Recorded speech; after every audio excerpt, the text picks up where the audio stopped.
I know a dear friend of mine said, I said, you know what, I think I might be out. I think I may be done. Yeah, I don't like how this went. And she said, you better make damn sure, these are her words, I quote her, you better make damn sure you're divorcing him for a good reason. Warning, viewer discretion is advised. The content, views, and educational material you are about to experience could challenge your belief, trigger strong emotions, and frankly, piss you off. This isn't for everyone. If you're not ready to confront new ideas, or if your feelings bruise easily, this might be the time to click away. Expect to be challenged, to think, and you might even want to scream at the screen. Proceed with caution, and remember, you chose to be here. Let's get it. Assalamu alaikum, peace. It's Fatimah, Coach Fatimah, 1/3 of Outstanding Personal Relationships and co-author of the new book, Let's Talk Polygamy Uncensored. Let's get into this topic right away, straight away. And that is polygyny, the silent pain of a co-wife. Now, why is the pain silent? Because there might be many things that are causing that to happen. Now, in many cases, when we are in polygyny, we're sitting in our husband's decision to do so. It might not be something that we wanted for us. I hear that a lot on our different platforms, and many women have specifically contacted Coach Nyla and I. Coach Nyla is my co-wife, for those of you that might be new. I just want to give some clarification, but they have said, you know what, I didn't want this for me. How do you handle it? What do you do? One of the things to understand is that we are sitting in our husband's decision to practice polygyny, but we're also deciding to stay with him at that time. Now, things don't always work out, and they're maybe not supposed to. You know, just as there's marriage, there is divorce, and you have to go through many different things in order to make the decision to say, look, I'm done. And everybody's situation and their marriage is different, even in polygyny, because you are monogamously married to your husband, and he is in polygyny. He's the one practicing polygyny. It was his decision in many cases. I know it was for me. It was my husband's decision. Now, I had to decide whether I was going to leave a good man because of it. And as a practicing Muslim woman, I had to go, okay, what are the boxes? Is he still checking them? Did he fall off? Did he lose his way? What happened? Is he consistent? And although Coach Nazir even said he's made mistakes, the things that he did do was make sure he was there for our family, for our children, and he was always available to us. Whether I wanted to see him or not, he was available to us, and he saw his children every day, unless he was traveling or unless there was some type of serious now natural disaster, and he couldn't physically get there. He didn't have the equipment to get there. We've experienced a couple floods in the upper Midwest, but he still found his way through the snow. He still found his way through the water and the wind and the storm warnings and everything of that nature to any emergency that he needed to, through any emergency that he needed to, like he always had done in the past. So, but sitting in his decision was not easy, but I had to make a decision of my own and say, is my husband a good man? And I'll say it on a lot of videos. You'll hear me repeat it often because I mean it every time I say it. So I know a dear friend of mine said, I said, you know what, I think I might be out. I think I may be done. Yeah, I don't like how this went. And she said, you better make damn sure, these are her words, I quote her, you better make damn sure you're divorcing him for a good reason. She's Muslim. She had been Muslim just as long as I had been Muslim. We have children that are almost the same age. She had 6 children, I had 7. And she said that. And she had been a single mother before. And she said, you don't know what it's like. And I believe her. I believe any woman that has been through this, through single motherhood, through single parenthood, doing it all on her own, telling me, you have no idea. Now, they're not the same stories, y'all. It ain't the same, but I believe it. I'm like, it's not easy. And I've sat face to face and I've coached women that were single mothers and listened to their stories and not maybe understood, but I said, you know what? That's a life that I don't know anything about, but I can learn from others so that I can help others. So looking at my good husband, and my good looking husband at that, and my well-intended husband, my husband that worships his Lord, my husband that prays and makes dua, that really breaks his back for this family. Because let me tell you something about me. If he didn't, I wouldn't be on here saying that he did, because I'm not set up that way. I'm just not. Anybody that knows me, loves me, and loved me for a long time knows that I wouldn't do that. That's not my attribute. It's not in my nature. So I had to look at that marriage that we had, and said, you know what? It's not my job to make it look exactly like it did before, because it's not going to.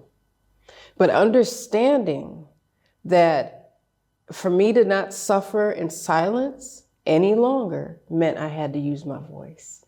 Because the person that took it away from me was me. It wasn't Coach Nazir. It sure wasn't Coach Nyla. She wanted to talk to me. My husband wanted to talk to me, and I talked to him.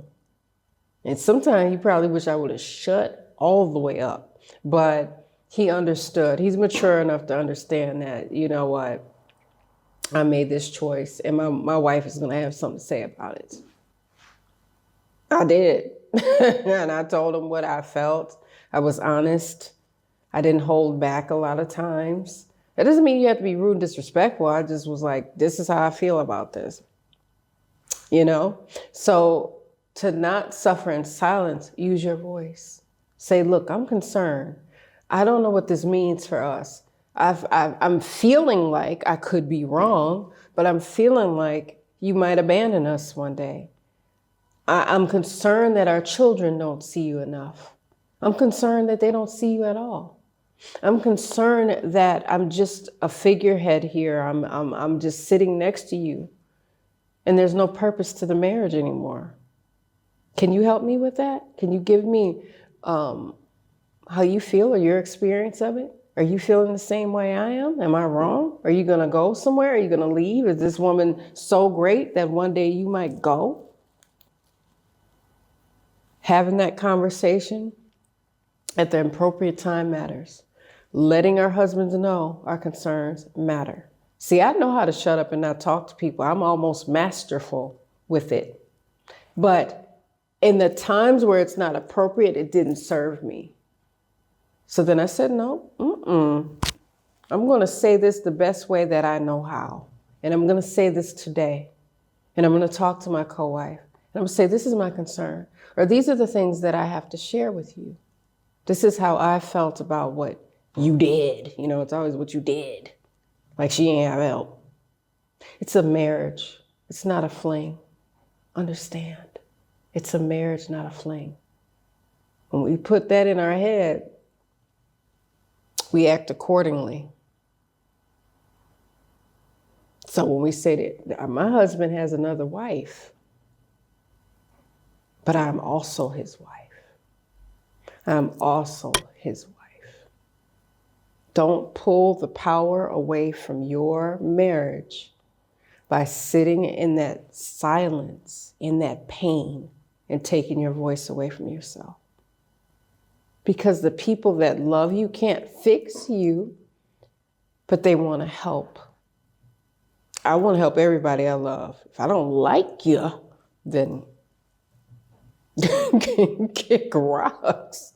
But suffering in silence doesn't have to happen.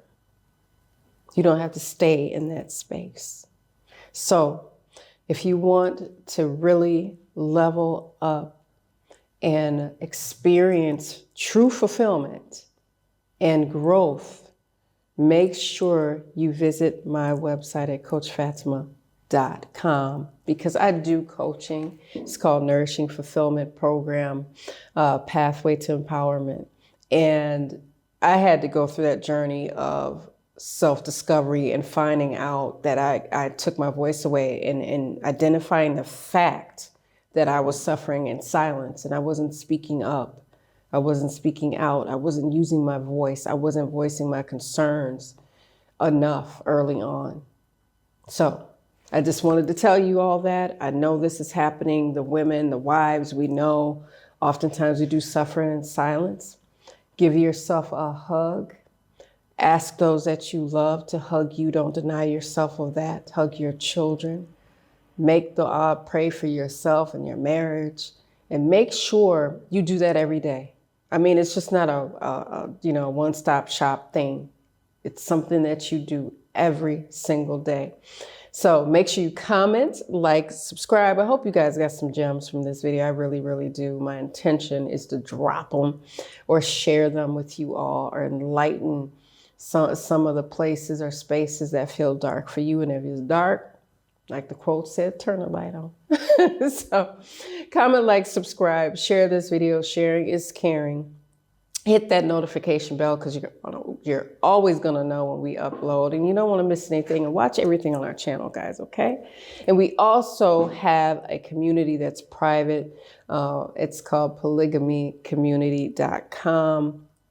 Make sure you go over there and become a member, because this is a place that's safe for mature, like-minded people. And yes, I said like-minded, because you don't want to deal with, the different negative comments and all of that stuff, and arguing and things of that nature. So if you don't want to have to deal with that, and really, really be able to talk about what's going on with you, or get some good information over there, visit polygamycommunity.com for details on that.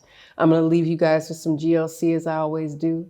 Make sure you're growing intentionally, loving fearlessly, and connecting on a higher level every single day. I'm Coach Fatimah. I'll see you guys in the next one. Assalamu alaikum. Peace.